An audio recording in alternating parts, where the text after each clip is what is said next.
नमस्कार, capital TV Uttar Pradesh देख रहे हैं आप। आपके साथ मैं हूं बबीता। बीजेपी के कई नेताओं को सपाई बनाने के बाद भी सपा आखिर खुद का घर भी नहीं बचा पाई है।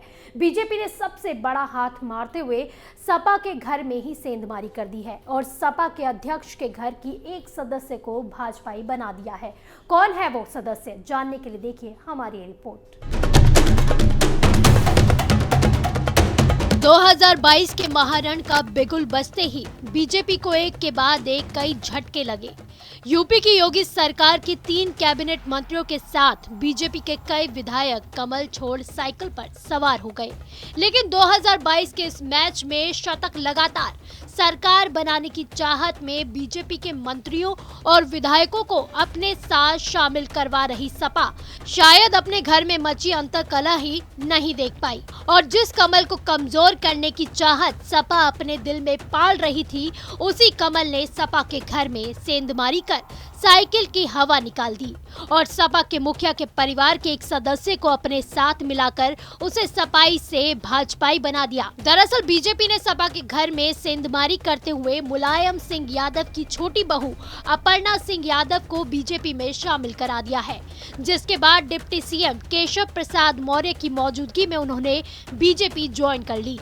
आपको बता दें कि अपर्णा यादव के बीजेपी में शामिल होने की लंबे समय से ही अटकलें चल रही थी, जिस पर सपा सुप्रीमो अखिलेश यादव ने कहा था कि बीजेपी सपने बुन रही है, लेकिन शायद अखिलेश यादव को खुद ही अपने घर में चल रही उठापटक की जानकारी ही नहीं थी। वहीं अपर्णा यादव ने बीजेपी में शामिल होते ही अखिलेश यादव और उनकी पार्टी पर जमकर हमला बोला।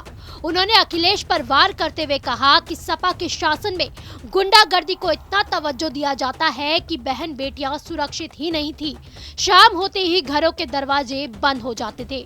अपर्णा ने कहा कि मेरे लिए राष्ट्र सबसे जरूरी है, इसलिए मैं हमेशा से प्रधानमंत्री जी से प्रभावित रही हूँ। दरअसल आपको बता दें कि अपर्णा सिंह लखनऊ कैंट से इस बार भी चुनाव लड़ना चाहती थी। वो पिछले काफी समय से यहाँ सक्रिय भी थी, लेकिन अखिलेश यादव ने साफ कर दिया था कि वो परिवार से किसी को टिकट नहीं देने वाले हैं। इस पर जब आखिर तक बात नहीं बनी तो अपर्णा यादव नाराज हो गई। इसके बाद से ही उनके बीजेपी में आने की अटकलें तेज हो गई थी।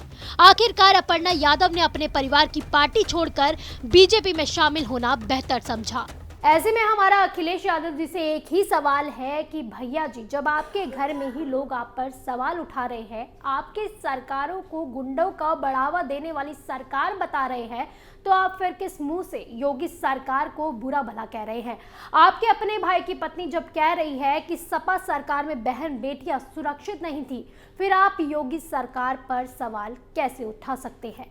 आप कैसे कह सकते हैं कि सपा की सरकार आने पर फिर से गुंडा राज नहीं लौटेगा? क्या इस बात की आप गारंटी दे सकते हैं कि योगी सरकार में जिस रफ्तार से माफिया राज पर कार्रवाइयां हुई है, गुंडों की जो धुनाइयां हुई है, वो आपके राज में भी होगा? क्योंकि आपके ही राज में ये गुंडे पनपे थे और एक मामूली गुंडे से अपराध के क्षेत्र में एक बड़ा नाम बन गए थे। कैपिटल टीवी फिलहाल के लिए बस इतना ही। यूपी की तमाम बड़ी खबरों के लिए आप देखते रहिए कैपिटल टीवी उत्तर प्रदेश। नमस्कार।